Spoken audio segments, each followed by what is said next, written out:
Hello, dear wonderful friends. Welcome back here at Laarni's Kitchen and Food Creations. Tonight, I am going to show you our very easy type of cooking. And come, please join with me as I'm going to share with you our supper tonight. Okay, what are the very basic ingredients that we have? I have here my lamas or spices. So these are chopped garlic, strips of ginger, nice cherry tomatoes, some white cooking onions, and sweet yellow pepper bell. I have here my mushrooms and asparagus. And also the meat preference that we'll be using. These are chicken burgers. So I bought a package of chicken burgers. So these are frozen. It's 1 kilo, but I just use 4 of them. So whatever meat preference, you can use beef or at your own choice, simply go ahead. Now here in my cooking pot, I am going to use extra virgin olive oil. You do not really need to have olive oil because sometimes in some other places, olive oil can be very pricey. So just use the regular cooking oil you have. Could it be canola oil or vegetable oil? Simply whatever makes you happy. Okay, friends, these chicken burgers, they're frozen. So that's fine. You don't really need to throw it out. So I'm going to add some garlic powder. Dash of garlic powder. You can use onion powder if you have. So I'm going to use seasoning salt. A little bit here. Adding salt and pepper, it depends upon your taste buds. Here at Laarni's Kitchen and Food Creations, I love to share my simple supper, my simple lunch, the way I cook and prepare food for my family. So this one, put that one there. And the one that you season, it should be on the bottom part, same as this one.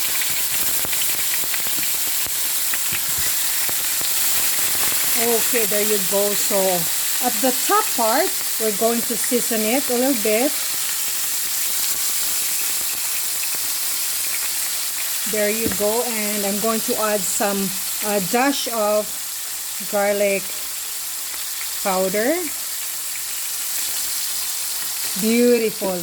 And of course, some black pepper if you want.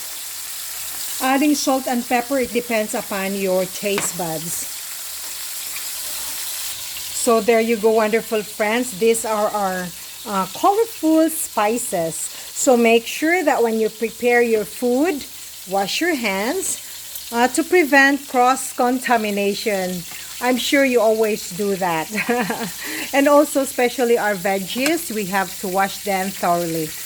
Okay, these are our asparagus. So I took out the bottom part in which it's a little bit hard, so I sliced that into these sizes. And I have here my mushrooms. I quartered my mushrooms. So these are very easy to make type of recipe. Now nowadays, you don't really need to have cookbook. I don't really follow cookbooks, but I like to do it in my very own way. So there you go. But here at Laarni's Kitchen and Food Creations, cooking and baking, they always make fun and easy. And my page, my Facebook page at Laarni's Kitchen and Food Creations or Laarni Mary is just for fun, sharing, and learning.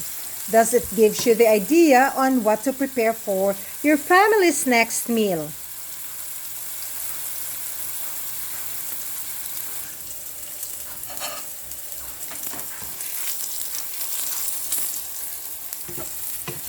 Okay, wonderful friends. What in other words, our savoring enhancers that we will be using, it's a combination of fish sauce or patis and mushroom seasoning. I got this mushroom seasoning from an Asian store and some dash of black pepper. So you can use beef cubes or you can use chicken cubes, whatever seasoning enhancer you are familiar and you're used to. Simply go ahead. Okay, wonderful friends, I'll have to take it now, this one, and this is quite done.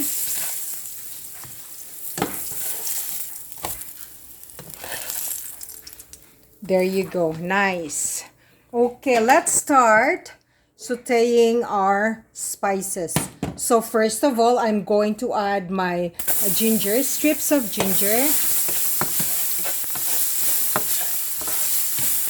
Okay, then after that, my garlic. And so my onions, you can use red onions.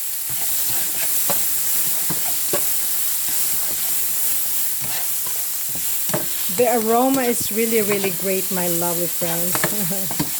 Okay. I'm in a rush right now because I'm going to bring this to my husband's workplace for his supper. But we cannot finish this all, so I'm going to give this to my good friend Julie Beth. Okay, there you go. And I'm going to add that tomatoes, cherry tomatoes, and my yellow pepper bell.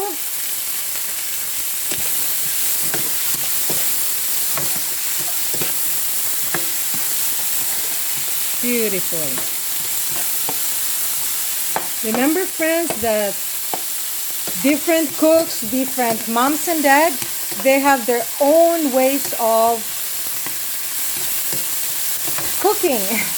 And even the chefs, great chefs, the professional cooks, they have their own ways of doing kitchen prep. Okay, there you go. I will be adding a little bit of olive oil. Okay, wonderful friends, just a little bit of olive oil to moisten our cooking.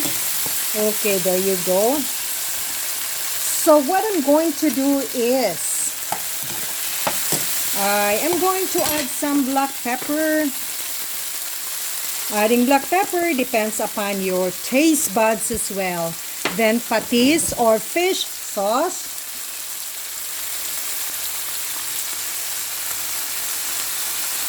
Beautiful. And also this mushroom seasoning. It's a powder base seasoning. There you go, friends. Give a wonderful stir. Beautiful.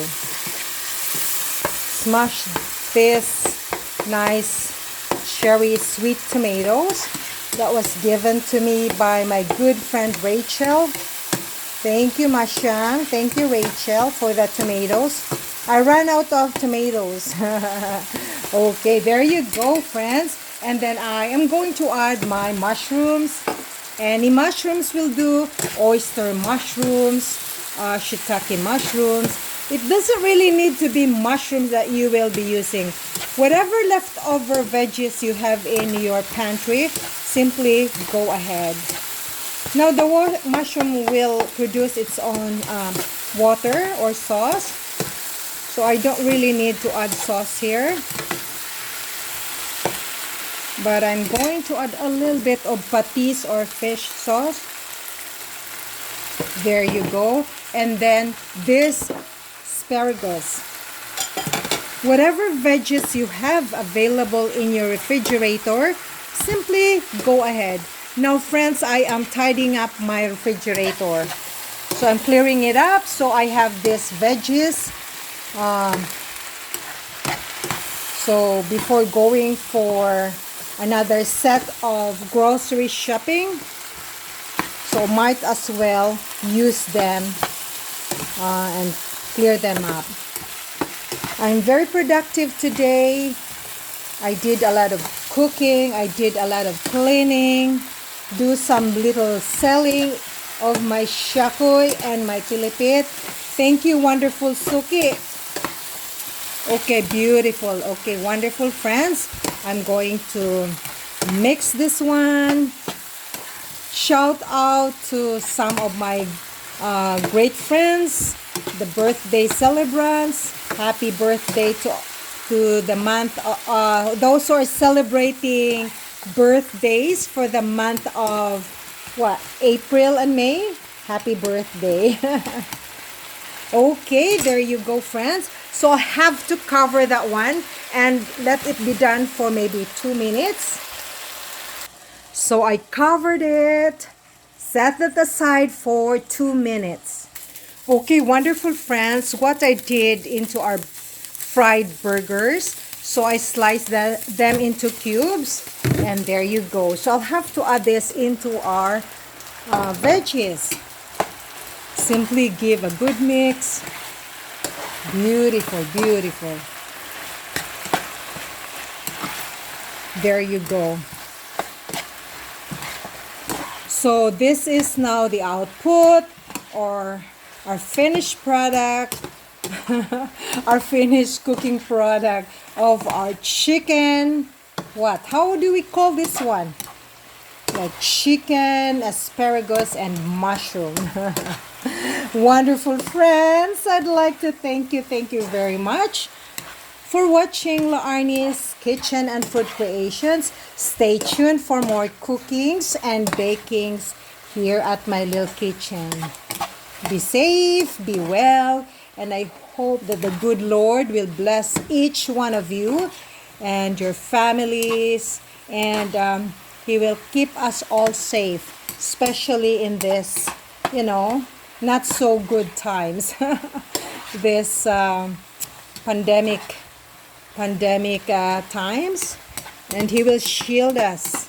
Okay, there you go. From La Arnie's Kitchen and Food Creations, all I say is have a good evening, and I hope for the best, and I love you, wonderful friends. Stay tuned, and thank you very much. Your home cook buddy La Arnie, saying you, daghan kayong salamat. Maraming salamat po mga kaibigan.